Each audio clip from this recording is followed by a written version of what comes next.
Hello friends, 19 ते 24 दरम्यान राज्य सरकारच्या परीक्षा होणार आहेत आणि त्या परीक्षा सगळ्या विषयाच्या होणार आहेत। तर मग त्या परीक्षेमध्ये जवळपास कोणत्या विषयाची कशा प्रकारची क्वेश्चन पेपर असावेत अशा एक संभ्रम विद्यार्थ्यांमध्ये असतो। तर तो संभ्रम दूर झाला पाहिजे आणि त्या परीक्षेमध्ये इंग्रजीचा 7वीचा क्वेश्चन पेपर काय असेल ते तुम्हाला मी आज सांगणार आहे ना।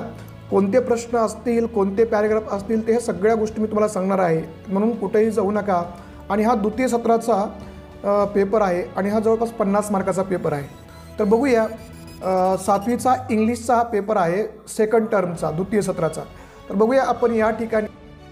तर मित्र, हा इंग्लिशचा पेपर बघण्याच्या पूर्वी मला तुम्हाला एक सगळ्यांना विनंती करायची आहे की जास्तीत जास्त मित्रांनी आपलं हे यूट्यूब चॅनल आहे हे सबस्क्राईब केलं पाहिजे, त्याच्या समोरचा बेल आयकॉन दाबला पाहिजे, जेणेकरून भविष्य काळामध्ये मी जेवढे काही इंग्लिश ग्रामरबद्दलचे व्हिडिओ बनवणार आहेत ते तुम्हाला सहज बघता येतील आणि तुमच्या मित्रांना पण ते पाठवता येतील।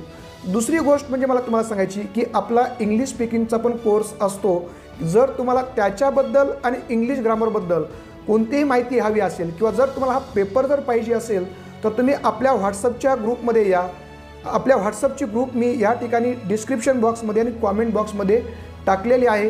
त्या ठिकाणी जाऊन तुम्ही आपल्या व्हॉट्सअपच्या ग्रुपमध्ये येऊ शकता आणि माझ्याशी कनेक्ट होऊ शकता। आणि जर तुम्हाला कोणत्याही प्रश्नाबद्दल कोणतीही अडचण असेल तर तुम्ही शेअर करू शकता, मला सांगू शकता।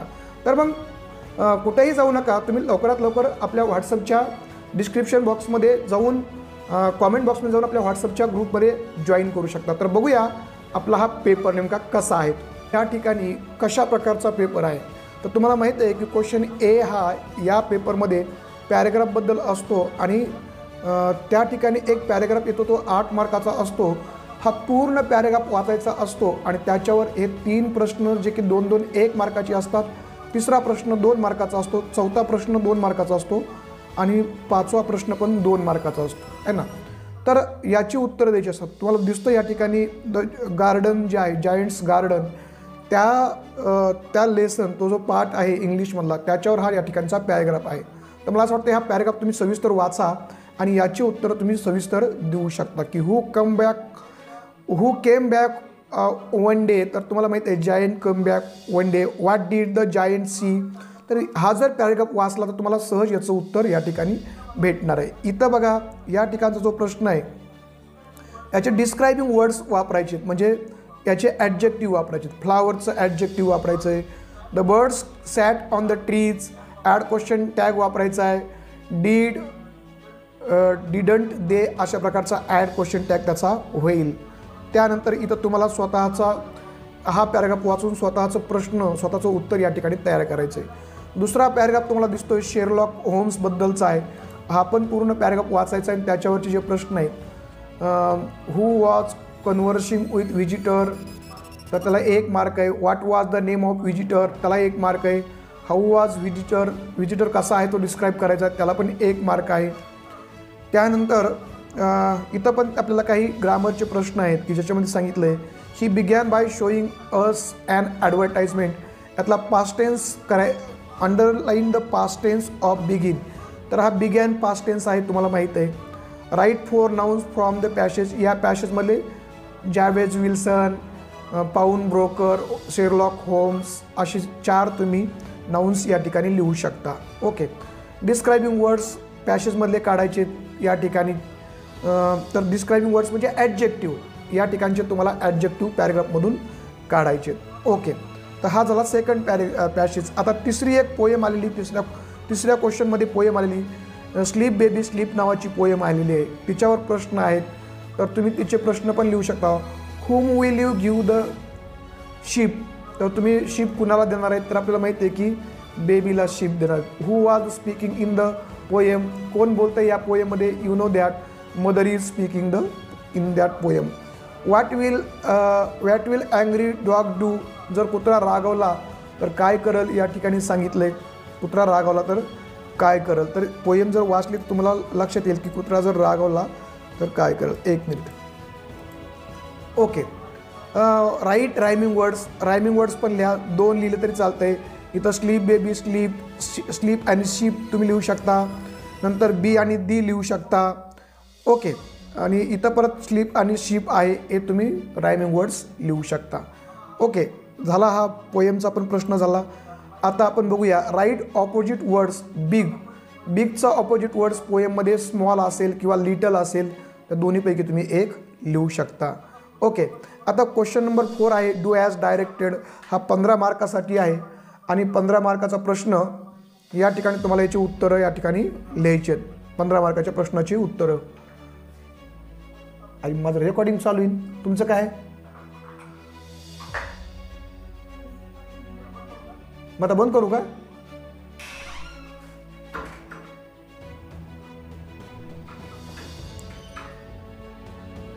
ओके डिअर फ्रेंड्स, हा जो दिसतो आता हा 4था प्रश्न आहे की हा ग्रामरवर आहे. जवळपास 15 मार्काचा प्रश्न आहे. याच्यामध्ये मग काय काय विचारले बघा. ट्रान्झिटिव्ह व्हर्ब्स विचारलेत, इन ट्रान्झिटिव्ह व्हर्ब्स. याच्यामधले कोणते यातले व्हर्ब्स जे आहेत कोणते ट्रान्झिटिव्ह आहेत कोणते इन ट्रान्झिटिव्ह आहेत हे आपल्याला या ठिकाणी सांगायचं आहे. ओके, नंतर बी प्रश्न काय आहे डायरेक्ट ऑब्जेक्ट आणि इनडायरेक्ट ऑब्जेक्टबद्दल आहे. हे पण तुम्हाला कशा आहेत ते या 3 वाक्यातून सांगायचं आहे. हे प्रश्न आहे. ओके, तिसरा प्रश्न आहे की या ठिकाणी प्रेझेंट पार्टिसिपल सांगायचं. तर तुम्हाला माहिती आहे प्रेझेंट पार्टिसिपल ING फॉर्मला म्हणतो, हे प्रेझेंट पार्टिसिपल आहे. Okay, make it interrogative. It was windy days, तर वॉज इट वाइंडी डेज हा इंट्रोगेटिव्ह क्वेश्चन तयार होईल. फ्युचर कंटिन्युअस याचा करायचा आहे. स्टुडंट्स विल स्टडी हा स्टुडंट्स विल बी स्टडिंग अशा प्रकारचा फ्युचर कंटिन्युअस टेन्स करता येईल तुम्हाला. ठीक आहे. Ajay likes to read funny stories in past time. याचं काय करावं लागेल इन्फिनिटिव्ह याच्यातलं काढायचं आहे. तर टू रीड हे इन्फिनिटिव्ह आहे. तुम्हाला माहिती आहे इन्फिनिटिव्ह मीन्स ज्या व्हर्बच्या अगोदर टू असतं त्याला इन्फिनिटिव्ह असं म्हणतात. Okay, Geeta calls her friend on time. याचं मेक इट निगेटिव्ह सेंटेन्स करायचं आहे. तर मग काय होईल Geeta doesn't call her friend on time negative sentence होईल. इथं पण प्रिफिक्स आणि suffix. You know that prefix म्हणजे काय तर एखाद्या शब्दाच्या अगोदर आपण जे प्रत्यय जोडतो तर आपण प्रिफिक्स म्हणतो. मग आपल्याला याचं राईटच्या अगोदर सफिक्स काय होईल राईटच्या अगोदर जर री लावलं तर रीराईट होईल म्हणजे आपण रीराईट करू शकतो. आणि फॉर्मला पण आपण प्रिफिक्स लावू शकतो की इन फॉर्म आहे ना, इन फॉर्म हा सफिक्स लावू शकतो. Okay, make plural. सिटीचं प्लुरल सिटीज होईल, वुमनचं प्लुरल वुमेन होईल आणि बेंचचं प्लुरल बेंचेस होईल. राईट पास्ट फॉर्म सेलचा सोल्ड होईल आणि ब्रेकचा ब्रोक होईल, फॉलोचा फॉलोड होईल. Okay, complete the following dialogue. आता हा डायलॉग कंप्लीट करायचा आहे. 8 मार्काला आहे. Good morning Amit. तर अमित काय म्हणल गुड मॉर्निंग. अमित पण काय म्हणल good morning. How are you. तो म्हणाल आय एम फाईन. काय म्हणाल तो आय एम फाईन. ओके, हे झालं. पुढं बघूया. I have come to you to give you surprise.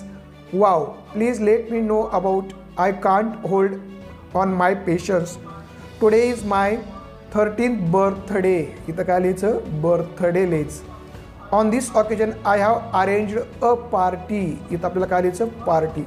What a great news. I wish you happy birthday. इथं आपल्याला काय लिहायचं happy birthday.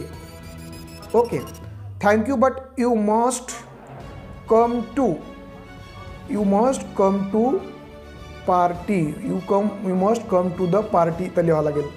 Of course I will join the party. Whom you have invited for the party. तर तो म्हणाल की I have invited all friends. इथं all friends लिहू शकता किंवा फ्रेंड्सचे 4-5 फ्रेंडचे नावं लिहा. तर एवढं लिहिलं की तुमचं 8 मार्क फिक्स होतात डायलॉगचे अशा पद्धतीने. आता या ठिकाणी काय दिलेलं आहे डिअर फ्रेंड्स. तर या ठिकाणी एक फेअर दिली, एक खेड्यातली यात्रा दिली आणि त्या यात्रेचं तुम्हाला पिक्चर दिलेलं आहे. हे पिक्चर बघून तुम्हाला कोणतेही 4 सेंटेन्सेस किंवा 5 सेंटेन्सेस तुम्हाला तयार करायचे. सपोज या ठिकाणी one man is selling something. Here one father is going with his child. Here is also one brother is one boy is going to with his brother and showing him to the fair. तर अशा प्रकारचे तुम्ही here is also one man selling sweets अशा प्रकारचे तुम्ही 4-5 वाक्ये करू शकता. मित्र, अशा प्रकारचे क्वेश्चन पेपर तुम्हाला येणाऱ्या परीक्षेमध्ये येणार आहे. तुम्हाला ही क्वेश्चन पेपर मी मॉडेलच्या स्वरूपामध्ये दिलेली आहे. तर अशी जर तुम्ही व्यवस्थित क्वेश्चन पेपर जर सोडवले तर नक्कीच तुम्हाला 50 पैकी 50 मार्क परीक्षेला मिळतील. जर तुम्हाला हा व्हिडिओ आवडला असेल तर लाईक करा, सबस्क्राईब करा आणि आपल्या चॅनल जर तुम्ही असंच लाईक केलं तर तुम्हाला इंग्लिश ग्रामरच्या बाबतीमध्ये नवीन असे अनेक व्हिडिओ या ठिकाणी बघायला मिळतील. आणि इंग्लिश स्पीकिंग क्लास जर तुम्हाला आपला जॉईन करायचा असेल तर त्या ठिकाणी आपल्या या डिस्क्रिप्शन बॉक्समध्ये कॉमेंट बॉक्समध्ये आपली व्हॉट्सअपची लिंक दिलेली आहे.